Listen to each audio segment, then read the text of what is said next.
Está funcionando? Na verdade, é mais uma pergunta para o doutor Júlio. Perguntar para ele qual foi o dado mais curioso que ele descobriu, que ele percebeu aqui da PIDAD, porque é muito bom quando uma pesquisa dá para a gente os dados daquilo que a gente já pensava, mas é melhor ainda quando ela muda um pouco o rumo, traz novas hipóteses, traz alguma coisa de novo que a gente não esperava, mas uma curiosidade aí para o doutor Júlio, se ele puder falar depois. Ok. Sânia? Porque ele está escrito aqui no papelzinho. Passa aqui o... Então, vai aí, depois volta cá. Já que está o microfone. Fala aí, Russo. Fala você. E fica no terceiro. Bom, Oswaldo Russo, sou diretor de Estudos e Políticas Sociais da Codeplan. Bom, em primeiro lugar, acho que foi muito importante a presença do governador aqui, o interesse dele. Tanto é assim que, quando fomos levar ele lá na saída, ele se expressou, pediu para expressar para o presidente aí, Júlio Miragaia, a vontade que ele tem de, até o final do mês, convocar o secretariado para a gente fazer a exposição da PIDAD a todo o secretariado. Aí eu falei com ele, e além disso, para que eles usem os dados da PIDAD, porque não é tomar conhecimento, bom, e aí, a realidade? O que a gente muda isso aí? Secretário é para mudar, né? São políticas públicas. E aí vem um outro lado da Codeplan, que a gente gostaria de falar aqui, eu gostaria que o Júlio, inclusive, pudesse falar mais sobre isso, é de que nós temos uma diretoria nova agora que trata com as políticas sociais. E o nosso objetivo não é simplesmente conhecer a realidade, que é muito importante, conhecer a realidade para mudar a realidade. Então, nós estamos trabalhando com políticas públicas, em cada secretaria da área social, onde a gente vai fazer uns seminários temáticos para discutir as mudanças necessárias para mudar o quadro que a gente encontrou, por exemplo, na PIDAD, no IBGE, dos dados. Então, na verdade, se nós temos quase mais de 40% da pobreza, das pessoas extremamente pobres do Distrito Federal, são crianças e adolescentes. Pô, isso... A gente, e daí? O que a gente faz isso? A gente sabe onde estão essas crianças e adolescentes. Então, veja o seguinte, é importante que o governo tenha políticas com foco para alterar esse quadro. Porque uma discussão importante que foi feita aí, quando se fala a desigualdade, desigualdade, desigualdade, gente, a desigualdade cai no Brasil inteiro e sobe no DF. Tem que ver que é uma questão estrutural. Existe um serviço público que tem uma dinâmica de aumento de salários, de reivindicação, muito mais do que os pobres, o setor privado do Distrito Federal. Então, o que a gente tem que fazer é melhorar as condições de vida das pessoas pobres, extremamente pobres, e daquelas que estão ascendendo, saindo da pobreza, que estão falando da classe C, que subiu mais 30 milhões no Brasil, é que a gente tem que começar a cuidar disso. E até o governador falou isso. Bom, nossa política é exatamente o que está pensando esse povo para a gente poder atender. E aí vem uma questão que foi colocada aqui sobre as pesquisas qualitativas, que são fundamentais. A gente está inaugurando na Codeplan também, é uma formação, as pesquisas qualitativas. Estamos fazendo isso agora na área de saúde e segurança pública, na área de usuários de drogas. Nós completamos a primeira fase da pesquisa qualitativa em relação a isso. Então, veja o seguinte, é muito importante isso, porque na pesquisa qualitativa a gente vê o modo de alterar isso. O modo de alterar. Então, é uma coisa. Bom, e em relação aos idosos, nós queremos dizer que também pode acessar o site da Codeplan, tem uma pesquisa que nós fizemos, um estudo sobre o perfil dos idosos no Distrito Federal. Aliás, foi a primeira pesquisa, como nunca antes, na Codeplan foi feita, parafraseando o ex-presidente Lula, de que os perfis dos idosos por região administrativa, já utilizando as mudanças que foi feito pela... Cadê a Caritas? O georreferenciamento aí, que nós já estamos utilizando, e tem lá, já por região administrativa, os dados do censo na área dos idosos. Todos eles estão, todas as regiões administrativas. Então é importante que se acesse isso também, até porque isso aí dá um olhar diferente. E a sugestão que eu faço, aprender o negócio da população, cadê Iraci? Não é só Iraci, não, tem um monte de gente lá que não sei o nome. Mas é o seguinte, é a questão do núcleo de demografia. A questão da população tem que ser tratada não só do ponto de vista da PIDAD, como está aí. Porque os erros de amostragem sempre vão acontecer. Mesmo corrigindo os dados pela base censitária, que vai ser melhor, né? Já está fazendo isso, a PIDAD já fazia isso, mas os erros de amostragem sempre existindo. O que pode estar corrigindo isso são as projeções da população. E o núcleo demográfico tem que trabalhar o dado da PIDAD do ponto de vista da projeção da população. É mais sofisticado? É mais sofisticado. Ou seja, na verdade, as projeções, as estimativas dos dados da PIDAD relativamente à população tem que introduzir um elemento estocástico na estimativa, que não pode ser a tradicional estimativa como é feita da população. Então é importante que isso, se estude isso, o pessoal de demografia, o pessoal de estatística, se estude a maneira de fazer um estimador que seja um estimador mais complexo na área da população. Não dá para fazer simplesmente a amostragem e dizer, é diferente do centro. Claro que vai ser. Na verdade, a gente tem que estar corrigindo esses dados por um estimador mais potente, mais robusto. Ok, Russo. Jussânio. Bom, Júlio. Tá ligado, tá ligado. Um dos grandes destaques da pesquisa, sem dúvida, foi possibilitar visualizar a questão da desigualdade.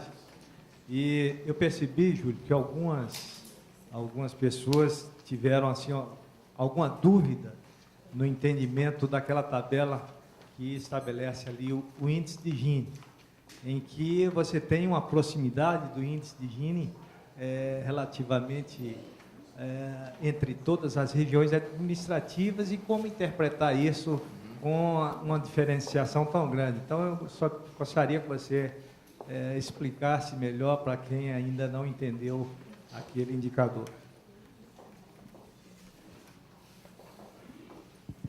Boa tarde, meu nome é Lúbina, eu sou da CEDEST. Analisando as tabelas que falam da caracterização da população urbana, eu senti falta de dados que tratam das pessoas com deficiência. Então, eu gostaria de saber se isso foi incluído na PIDAD ou não.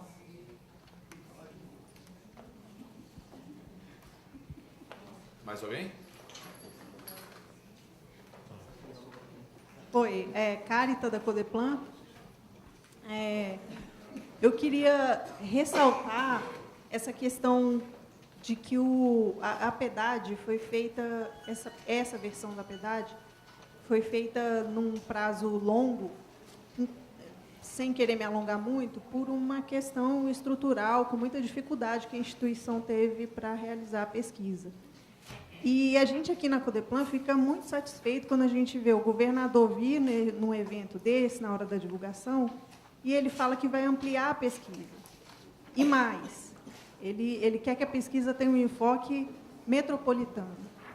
Então, eu queria pedir para que os membros do comitê técnico aí, do Conselhão, se posicionassem se tem alguma visão metropolitana dentro das discussões do observatório e colocar a Codeplan à disposição para aportar nessa discussão.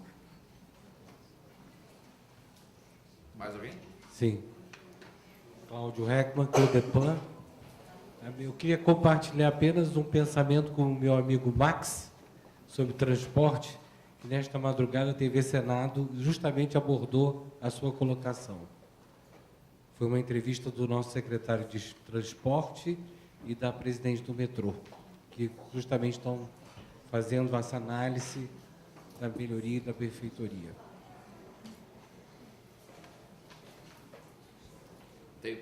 Tem mais uma aqui. Aqui na frente.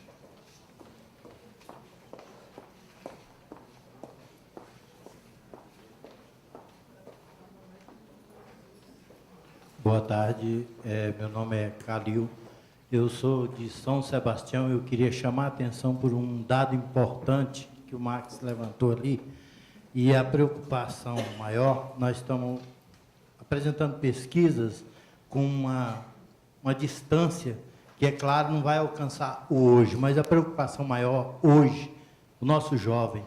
Nós temos um percentual de ataques de jovens tão grande, e gostaria de trazer isso para o debate, como que nós vamos resolver a situação atual do jovem. Claro que eu tenho consciência que nem esse pouco de pessoas aqui não representa 2.500.000 habitantes, e nem tampouco a mesa vai resolver todo o problema que, ora, desencadeado pela deficiência de atendimento ao jovem. Claro que eu tenho esse entendimento, mas gostaria de trazer isso para o debate para a gente poder, né, atentar para o problema. Fechou? Tem mais uma lá.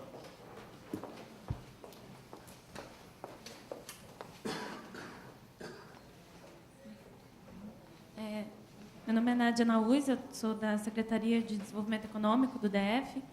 Minha pergunta é bem simples, é só com relação a esses dados que foram entregues e relatados ao governador agora em outubro, se eles estão disponibilizados, serão disponibilizados para, enfim, para a sociedade de modo geral, como eu faço para ter acesso a esses dados, por exemplo. E com relação às pesquisas e os relatórios da Codeplan, se há uma intenção da Codeplan de procurar uma ferramenta ou uma forma mais interativa da gente poder cruzar esses dados disponíveis no próprio site, exemplo do IBGE, com dados mais interativos. Fechou? Acho que é Nádia. Nádia. Tem mais um. Iraci Codeplan. Não é uma pergunta, só uma observação que acho que a Janaína perguntou que teve de interessante, e nós não tocamos nesse assunto, mas eu gostaria só de colocar que chamou muita atenção na pesquisa o número elevado de bicicletas nos domicílios. Recanto das Emas, Itapuã, Estrutural, tem mais de 40% dos domicílios têm bicicleta. E é um dado que é interessante nas questões de transporte, das ciclovias. Eu acho que o governo precisa olhar muito para esse lado. A gente sempre está vendo acidentes com bicicletas, enfim, nas estradas, e realmente chamou atenção o percentual muito alto de bicicletas. Obrigada.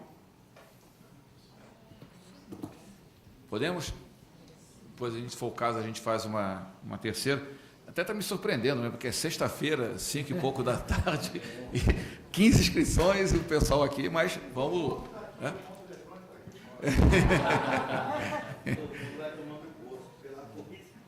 Pois é. A questão que a Janaína levantou, né, são vários aspectos, né? Se a gente for ver pelo lado da curiosidade, a gente também veria assim, aquilo que surpreende, né? Na área da religião, né? Acho que é uma coisa que tem alguns dados muito interessantes. Agora, assim, o que chamou a atenção, né? O que chamou a atenção é aquilo que eu já me referi anteriormente. Eu acho que é a questão da desigualdade na escolaridade, né? Eu acho que se a desigualdade na renda é algo chocante, na escolaridade eu acho que ter quase 70%, né, do chefe de domicílio numa região administrativa com analfabetos ou com fundamental incompleto, né, isso tem uma relação direta, né, com uma dificuldade de inserção no mercado de trabalho e com a baixa renda. Claro, as pessoas não têm acesso à educação, não têm a possibilidade de um melhor emprego, né, então, e em oposição à situação do Lago Sul, onde 86%, 87% tem ensino superior completo. É uma aberração. A diferença é uma aberração.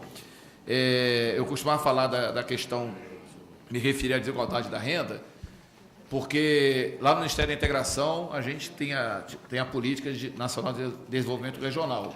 E sempre dizia que a desigualdade no Brasil é muito elevada, comparado aos Estados Unidos ou à União Europeia. Os Estados Unidos é de 2 vezes, né? O estado mais rico, o estado mais pobre. Na União Europeia, agora com a abertura lá, passou para 4 vezes e pouco, mas era 3 vezes. No Brasil é de quase 9 vezes, entre o estado mais rico, o Distrito Federal, e o mais pobre, que até então era o Piauí, mas agora passou a ser o Maranhão, a partir desse 2010. Mas é de 8 vezes e meia. E no território do DF, que é o quadrilátero, com 1.500 vezes menor que o Brasil, é de 19 vezes. Isso é estarrecedor, né? Essa desigualdade. Mas na escolaridade é maior ainda, é mais estarrecedor e traz consequências, obviamente, para a questão da renda. O que o Jussânio tinha falado da questão do Gini, né, o que ele colocou é o seguinte: o DF tem o maior índice de Gini do Brasil. Quanto maior o índice de Gini, maior a desigualdade, né? entre a população, né? Muitos ricos, né? E contingente também grande de pobre. Mas ele é pequeno, o Gini é pequeno em cada região por conta exatamente disso, que aqui as regiões são regiões ou de ricos, ou de pobres, ou de medianos, né? Então, isso, todos os Gines de todas as regiões são menores que o do DF. É muito curioso, mas é isso, é o retrato da nossa geografia social. O Russo, né, levantou que realmente a Diretoria de Políticas e Estudos Sociais tem realizado, né, tem apresentado vários estudos, né, sobre jovens, sobre cidadania, apresentou há cerca de 1 ou 2 semanas atrás sobre a questão da segurança alimentar, já com esse corte analítico, né, com essa visão, esse traço mais qualitativo. E tem sido, né, a gente também lá em outras áreas, a gente tem procurado, divulgamos o PIB, mas agora também lançamos o IDECOM, né, que é o Índice de Desempenho Econômico, também fazer uma análise mais apurada, né, das razões pelas quais, né, a economia está tendo um comportamento A, B ou C, ou seja, entrar um pouco mais, né, com essa visão analítica e não nos restringimos tão somente à apresentação dos dados, porque isso é fundamental para que a gente possa redirecionar as políticas. Ele chamou a atenção também de uma coisa importante, que essa delimitação feita, né, das RAs para efeito da PIDAGE, ela permite trabalhar todo o manancial de informações que o censo disponibiliza, né, para as 30 reais. Ou seja, o IBGE vai divulgar 19, mas nós temos condições de pegar todos os dados do IBGE, como a gente tem os dados dos setores censitários, né, do IBGE, e apresentar esses dados censitários para as 30. Obviamente que a gente vai, né, gastar um pouquinho de tempo para fazer isso gradativamente, porque não temos pernas para fazer tudo de uma hora para outra, mas é uma oportunidade que a gente tem. E lembrar, também ele colocou bem, assim, extremamente positivo, né, essa questão que o Russo relatou na saída do governador, ele já dizendo que vai fazer uma reunião com todos os secretários para apresentar os dados, né, nessa linha de se trabalhar os dados. E o que ele tinha dito lá fora, antes de entrar aqui lá para os órgãos de imprensa, né, que é uma coisa muito importante, né, sabedor dessa desigualdade, o que ele estava dizendo é que a pesquisa, ela permite dar uma sustentação maior para que o governo ele opere, né, onde é necessária a presença do governo, onde precisa mais do governo. O recado que ele está dando é o seguinte: essa pesquisa, né, trabalhada pelas diversas secretarias, deve orientar os trabalhos ainda mais, deve orientar os trabalhos da secretaria para essas áreas onde, né, precisa da presença do Estado, do governo, né? Então, acho que essa é a grande contribuição que a pesquisa também dá. Eu acho que tem outras questões aqui, né, mas eu passaria para o Max para responderem aqui as questões colocadas. Max, depois o Reinaldo. Eu levantei a mão primeiro que o Reinaldo, senão ele fala tudo. Fala primeiro ali. Bem, na verdade, acho que colaborando um pouco com o que o Russo falou, nós só vamos avançar no Distrito Federal quando a gente começar a tratar as políticas de forma mais equânime. E aí fazer uma coisa de equidade nas nossas cidades. A gente precisa começar emergencialmente a ter infraestrutura muito mais elaborada e muito mais pensada, inclusive para o que a Secretaria de Habitação está se propondo a fazer com a nova política habitacional do Distrito Federal. Nós não podemos mais admitir que sejam construídas novas casas, novas vilas, onde não tem nenhum planejamento urbano, onde já se tem pensado ou já se tem construído a escola, o posto, a praça, o centro cultural, todo o ciclo de convivência, ou que isso venha depois. Isso é justamente o reflexo. E aí, Russo, o que eu pego desse material aqui, e que nós estamos debatendo aqui, são algumas conclusões, é a gente começar a tirar as recomendações para o Distrito Federal. Aqui é a hora da gente tirar as recomendações. Juntar esse trabalho feito pela Codeplan e juntar com o Cadastro Único da SEDEST. Que lá está todo o mapeamento da extrema pobreza do Distrito Federal. Pode parecer complicado, às vezes pode até parecer simples demais, mas é esse o desenho que nós temos que começar a fazer. Se nós sabemos onde estão os mais miseráveis do Distrito Federal, sabemos onde está o gargalo do Distrito Federal, nós temos que começar a pensar essas políticas agora. Para não ocorrer o que o nosso companheiro aqui de São Sebastião disse, o que a juventude tem passado hoje é justamente pelo um boom populacional dela e que não foi pensado e planejado há 30 anos atrás. E hoje o que a gente costuma haver no debate, inclusive no Congresso Nacional de forma muito perigosa, é a criminalização dessa juventude. Ora, nunca deram nada para eles, agora quer dar só a pena de morte, quer dar a redução da maioridade penal como uma saída. Isso não pode ser uma política. E aí eu faço o desafio aos senhores, se vocês olharem todos aqueles que estão cumprindo medida socioeducativa e cometeram atos fracionais, 90% saíram desse gargalo que está apresentado aqui. Esse gargalo onde não tiveram acesso à educação eficiente, onde tiveram que parar de estudar. O Reinaldo estava no Ministério da Justiça quando a gente levou ele no Itapuã, na época só tinha lama, ele até tomou um banho de lama lá. E ele lembra que os jovens do Itapuã tinham uma dificuldade, porque não tinha escola no Itapuã, de estudar no Paranoá. Porque o Itapuã não é regularizado até hoje, o Vale Transporte roda lá, é um Vale Transporte rural que nem o ônibus aceita. Como é que um jovem vai se sentir estimulado a andar mais de 20 quilômetros, ou andar 10 quilômetros para ir para a escola? E achar que esse jovem não vai optar a entrar no mercado. E aí, se você pegar os dados da Codeplan que tem também, nós vamos ver que jovens das nossas periferias têm entrado no mercado de trabalho mais cedo. E muita gente afirma, boa, tá vendo? Os moleques estão trabalhando. Eu estou vendo lá do contrário, eles estão deixando de estudar, deixando uma formação mais qualificada. E aí a gente gera esses gargalos que nós estamos assistindo agora.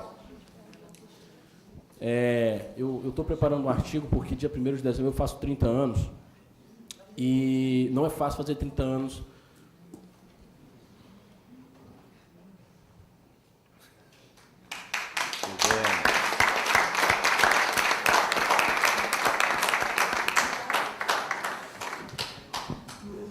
Vamos dar um tempo ao Max aqui, que são 30 anos de luta na periferia, nas comunidades. O Max rodou o Brasil inteiro conosco no Programa Nacional de Segurança Pública. Nós conhecemos os 200 bairros mais violentos do país, né, Max? E essa luta é antiga, então respeitar que dá um tempinho para o Max que fazer uma reflexão de 30 anos. Não ter morrido com 30 anos já é uma vitória. Jovem hoje negro, de periferia, pobre, quando chega aos 30 anos tem que comemorar muito bem o seu aniversário, porque é a partir dali que começa a vida desse jovem na situação, porque é ele quem mais mata e morre por um conjunto em que o Estado é responsável e induz significativamente a vida desses jovens. Então, dá os parabéns aí pela luta do Max nos 30 anos e espero mais 30 anos do nosso conselheiro aí. Max, quando você estiver pronto, eu retomo a palavra aqui. Vai demorar, porque você sabe que eu gosto da palavra também. Vai descansando, Max, um pouquinho. Não, só eu queria fazer um retrato, aproveitar que o Júlio voltou, de 6 falas aqui que eu acho que são importantes e emblemáticas e a gente não pode deixar de dar uma resposta. Acho que a primeira delas, eu quero voltar aqui à fala do Arivaldo, que simplesmente veio aqui e se apresentou. Não sei se vocês repararam, mas a apresentação do Arivaldo disse muito para nós aqui, pelo menos para mim disse muito. Disse muito por quê? Primeiro, a comunidade está aqui representada. Segundo, que não sei quem reparou, ele falou, eu sou da comunidade de Nova Petrópolis, é isso? Que fica entre Planaltina e Sobradinho. Bom, a partir de hoje não fica mais entre Planaltina e Sobradinho. Ou é um ou é outro. Porque graças aqui ao trabalho do time da Codeplan, as definições das poligonais já dizem e responsabilizam se é o administrador de Sobradinho ou se é o administrador de Planaltina. Então, portanto, agora nós temos capacidade de gerar identidade de onde a gente mora e essa identidade gerar responsabilidade, Júlio. Então, eu acho que o senhor não pode sair daqui sem falar com a Carita para saber se é Sobradinho ou Planaltina. E a gente precisa saber qual que é para a gente responsabilizar um dos dois e poder gerar agora a política pública para ambos os territórios. Era muito difícil quando a gente tinha que responder aos órgãos federais, ninguém entendia, quando o administrador dizia assim, não, minha cidade tem 200 mil habitantes. Aí a Polícia Militar dizia assim, não, tem 90 mil habitantes. Aí a Saúde dizia assim, não, 70 mil habitantes. Cada um definia o limite da cidade que queria. Não por conveniência, às vezes até por necessidade. Agora, como é que eu comparo, tem aqui um coronel presente, o número de homicídios por 100 mil habitantes numa cidade que varia entre 200 mil e 90 mil habitantes? Então, eu não tenho base de dados nem para dialogar com o governo federal quando se não tem a clareza de qual é o caminho. E mais, falta planejamento, portanto, de integração. A Segurança Pública criou o Ação pela Vida, um importante programa da Segurança Pública, que agora delimitou áreas integradas de segurança pública, também com base no nosso estudo da Codeplan. Agora a gente sabe qual coronel, viu, os nossos companheiros aqui das comunidades, o Arivaldo e o Adilson, agora a gente sabe responsabilizar qual coronel, qual comandante do batalhão, qual delegado da Polícia Civil, pela segurança pública, porque a gente sabe até onde vai o limite da responsabilidade, e as AISP estão lá, os conselhos regionais, os COR, estão lá também para a presença da segurança pública, da sociedade no tema da segurança pública. Então, eu queria deixar esse retrato. Eu estou com uma dúvida danada agora para saber se é Sobradinho ou Planaltino, espero que a gente descubra. Mas está no documento, né? Então, vamos tentar achar aqui no documento. A segunda questão, acho que é importante relatar, é essa fala que traz o Oswaldo Russo. Importante porque ela aponta para o caminho seguinte, imediato à saída dessa mesa, né, Júlia? Para que lado nós vamos? Como nós vamos? Qual a projeção da política pública? Não basta olhar para o presente e para o passado. E essa projeção é fundamental que ela seja construída de maneira participativa. Não é só para onde o Estado acha que tem que ir o Distrito Federal, mas para onde as comunidades, a academia também acha e já provou em alguns estudos para onde deve ir. Então, esse é um outro critério que eu queria já juntar com uma segunda fala da Carta, que é importante. Dizer que, no aspecto da região metropolitana, alguns falam em torno, outros região metropolitana, outros estados do Planalto, são todos frutos do mesmo debate.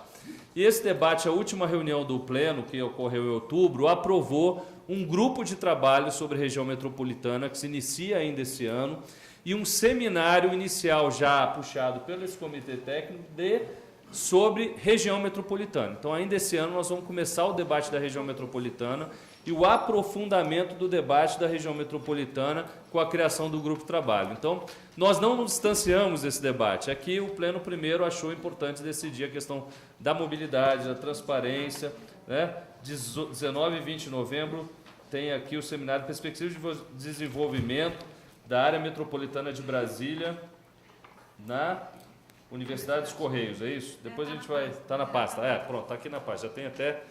Bom, sinalizar. Então, acho que fica para quem também quiser participar do debate da região metropolitana, o Observatório, o Conselhão vai iniciar, portanto, ainda esse ano, esse debate. Também queria fazer uma fala em relação à Nádia sobre a consulta de dados. Nádia, a Codeplan está trabalhando um PRODOC, que é um termo de cooperação técnica internacional com o PNUD, aqui com a nossa grande ajuda do Dr. Cláudio Heckmann, que é um especialista em PRODOCs e é da Codeplan agora também, junto com este observatório, da criação do observatório virtual. A ideia é que o observatório virtual seja, para além de uma plataforma, uma metodologia de diálogo e troca de informações. Então, se espera que, até o meio do ano que vem, nós tenhamos não só as informações de governo disponíveis, e aí não são documentos, veja bem o que nós estamos falando de informação, porque a sociedade hoje do século XXI não quer documento disponível, ela quer informação, porque informação eu posso cruzar com outra informação. A política de dados abertos do governo é uma das de maior eficiência do país. O que nós transformamos de política de dados abertos e transparência nesse governo não é brincadeira, não tem precedente no resto do país. E nós queremos fazer isso em conjunto com as universidades e os demais institutos de produção de conhecimento, inclusive a rede de observação. Então, nós não queremos só os dados do governo lá disponíveis, nós queremos dados do CEUB, da Católica, da UNB, do IPEA, todos de maneira acessível, divididos por temáticas, por localidades, que facilite, portanto, inclusive aqueles da sociedade civil que produzem dados, possam colocar esses dados lá para que facilite, para que eles busquem esses dados estruturados numa rede de observação. E mais, estamos criando também os observatórios setoriais. O que é isso? A Segurança Pública criou um observatório da Segurança Pública com Cidadania, agora em setembro. A Cultura vai lançar o seu observatório de cultura, o Turismo o seu observatório de turismo. Vão ser todos observatórios ligados a esse, mas que vai aprofundar o tema. o seu tema específico. Então, nós estamos induzindo para que o resto do governo também crie redes de observação específica, justamente para que esses dados não fiquem consolidados, que você tenha que pedir para o CEUB levar um mês para te responder, o IPEA levar um mês para responder. Não, vai estar lá, você faz o cruzamento dos dados que achar melhor. Mas, de fato, hoje é que nós precisamos de consultorias, de apoio, e o PRODOC, esse que nós estamos construindo com o PNUD, vem também nesse sentido. Então, é algo que pode nos cobrar, que já está em andamento. Acho que mais um mês a gente tem o PRODOC assinado, né, Júlio? E aí nós temos capacidade de responder a isso. E, por último, responder que as questões de PPJ, ciclovia ou política pública do modal cicloviário, tudo isso vem a reboque também desse processo de estudos. E já iniciaram algumas, né? Você pode ver que a quantidade de ciclovias está sendo construída no Distrito Federal, nesse governo, e mais a política pública de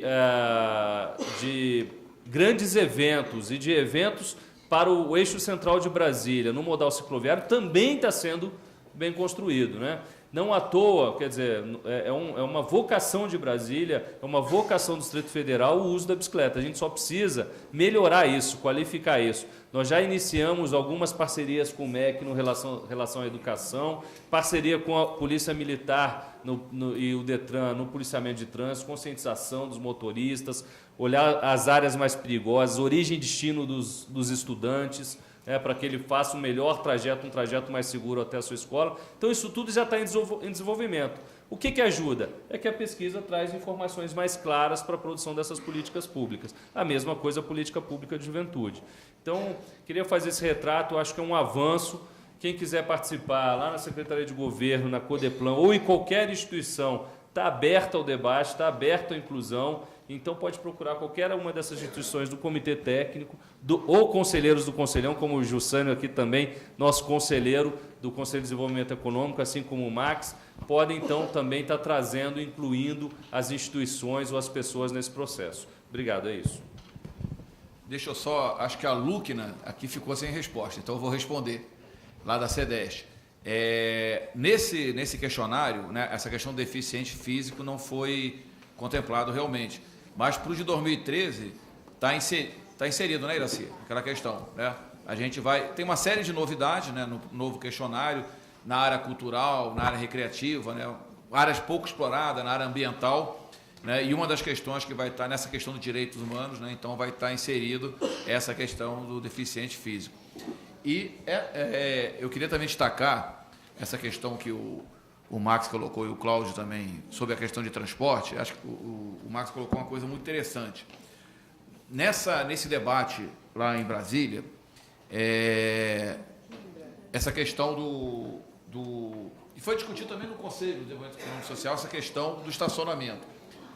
Se a gente imaginar 700 mil pessoas trabalhando todo dia aqui na RA1, não tem estacionamento que dê jeito, né? E com essa tendência de concentração cada vez maior. É óbvio que o serviço público ele vai estar majoritariamente localizado aqui, mas tem uma série de outras atividades que pode, né, ser desconcentrada da RA1, né?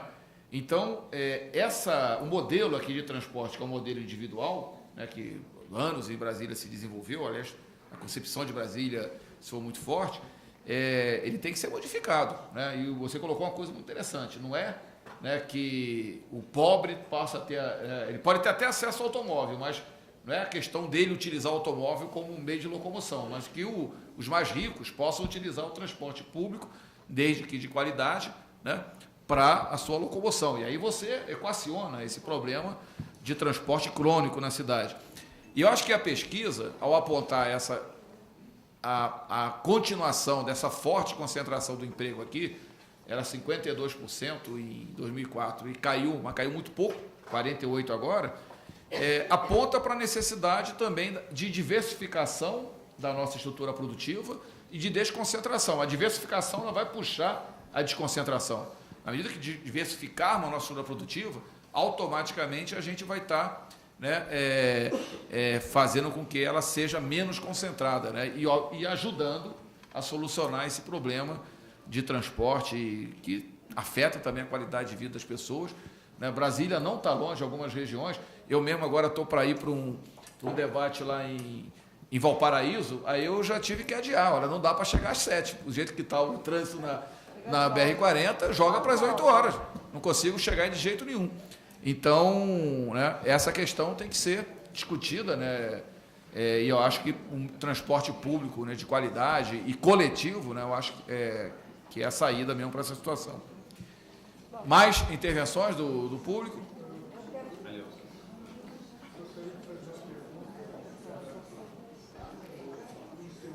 Tá, deixa só ele... Passa o microfone. Aí chegou. Fala muito baixinho, Fábio. Deplan, Fábio.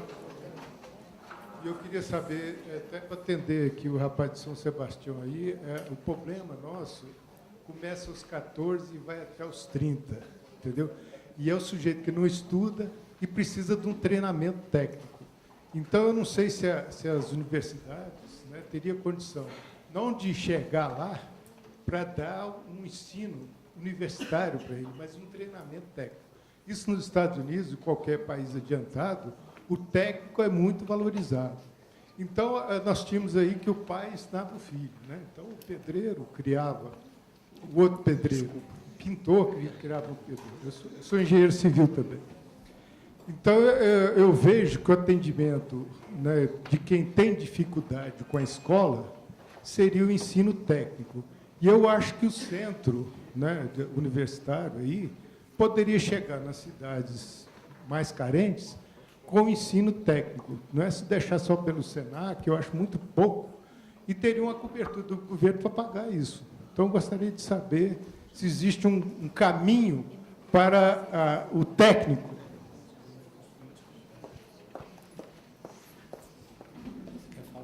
O Bosco quer falar? Mais alguma inscrição para a gente fechar nessa resposta agora? Olha só, eu estou preocupada com a educação. O menino aí falou dos jovens, porque educação é tudo. Eu perdi uma filha com 15 anos. Por quê? Porque uma pessoa que mata outra, ela não é tão cruel, porque ela não tem educação mesmo. A educação faz parte de tudo. Na saúde, no transporte, em tudo. A educação é tudo. O que eu mais peço para os nossos jovens é educação. A paz a gente faz no dia a dia, a paz é a gente que faz. É só isso, muito obrigada. Tem mais? Acabou? Lá atrás, o... Boa tarde. Eu gostaria de falar sobre o condomínio vivendo na Petrópolis, né? Que lá nós estamos numa situação, nós não sabemos se irá Sobradinho, Planaltina, a polícia militar de Sobradinho, a civil de Planaltina, e aí a gente precisa saber onde é que a gente vai correr mais para poder socorrer a gente na hora certa. Então eu queria saber o documento mesmo que você falou aí, porque era uma coisa certa para poder saber. E a pobreza lá é muito grande. A gente tem que ver o jeito da pobreza lá, que é grande demais.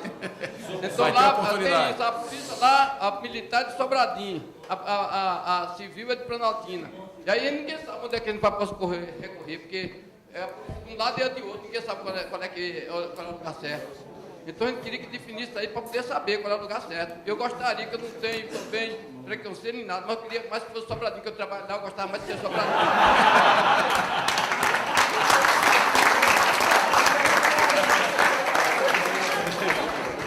Cárita, por favor, resolva isso.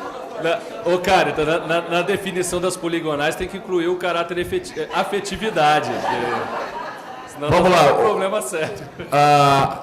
O Bosco vai responder a questão que o Fábio colocou, e a Janaína também quer fazer uma consideração para depois a gente fechar. Vai lá, Bosco.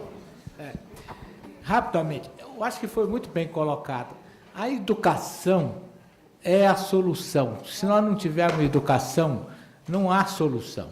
Todas essas distorções, vamos corrigi-las com a educação. Só que a primeira coisa, precisa ter uma vontade política. O professor precisa ter status, precisa ter remuneração e precisa ter uma política de preparação do professor. Recordo aqui de um estudo que foi feito pela Coreia. Ela deve ter feito uma pesquisa semelhante a essa. E ela verificava onde estava a escola mais deficiente. Então, ela mandava para lá o melhor professor, a melhor estrutura para corrigir. E o professor tinha uma estrutura, nesse programa da Coreia, que transformou nos melhores países, e quem é mais idoso lembra da Guerra da Coreia, que acabou com o país. E ela resolveu na educação. E ela transformou o professor como um serviço militar. Ele tinha status, tinha remuneração e era deslocado para corrigir. Mas isso é uma utopia que nós podemos até copiar.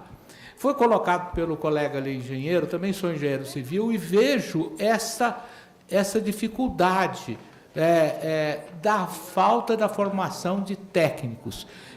E isto existe hoje uma demanda muito grande. E as universidades têm que trabalhar nisso. As universidades privadas, nós aqui já implantamos o curso de técnico de edificações. Mas qual é o grande problema? Temos demanda para o curso, mas um curso de técnico de edificações, o nosso aluno está lá em Celândia, São Sebastião, etc., vamos supor. Chama transporte.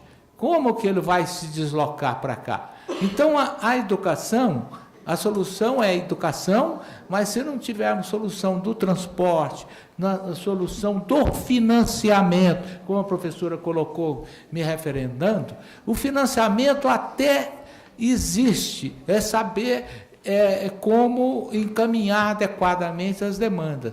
Mas a sua colocação em relação à formação de técnicos é o gargalo que nós temos hoje. Nós fizemos um seminário recentemente aqui sobre mercado de trabalho e foi verificado a importação na área de engenharia. Verificamos, nós engenheiros, nós temos um déficit de 160 mil.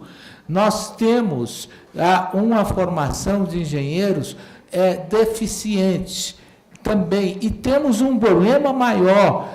A evasão nos cursos das áreas de exato é muito grande. Por quê? Porque falta a formação básica em matemática, em física, em química, que está na deficiência da educação. Então, há necessidade. O governo pode dobrar o número de vagas na área do ensino da engenharia, por exemplo, que não vai resolver, porque o aluno entra e depois tem que sai fora. Por quê? Porque nós temos uma deficiência na educação. Você colocou muito bem.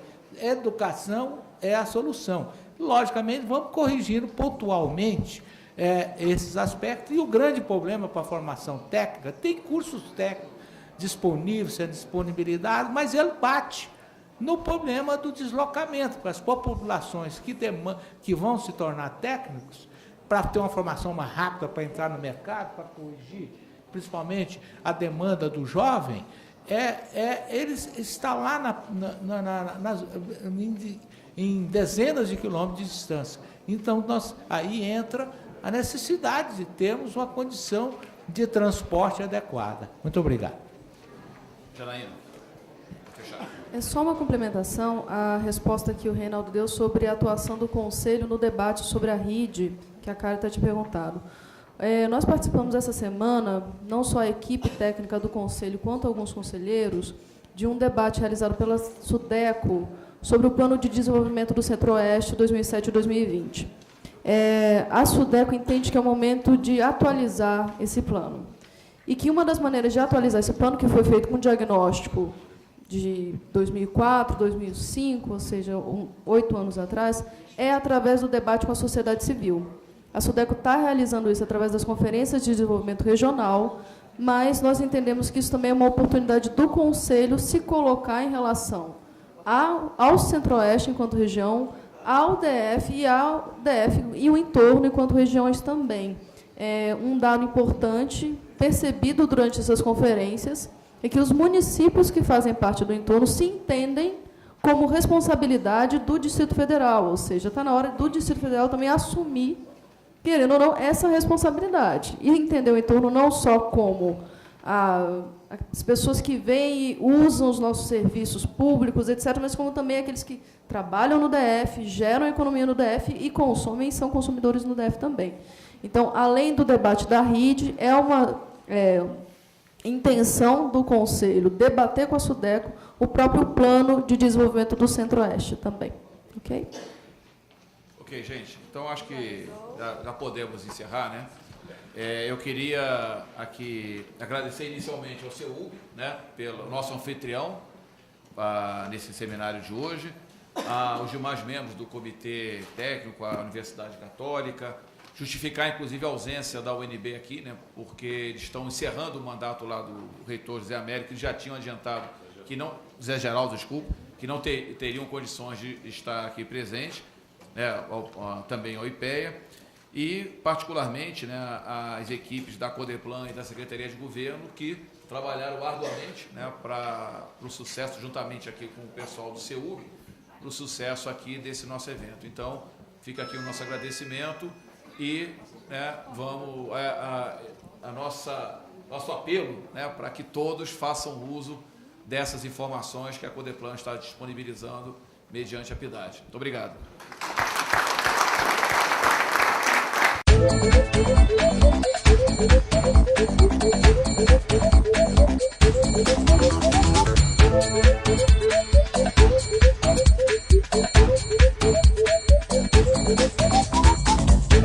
Thank you.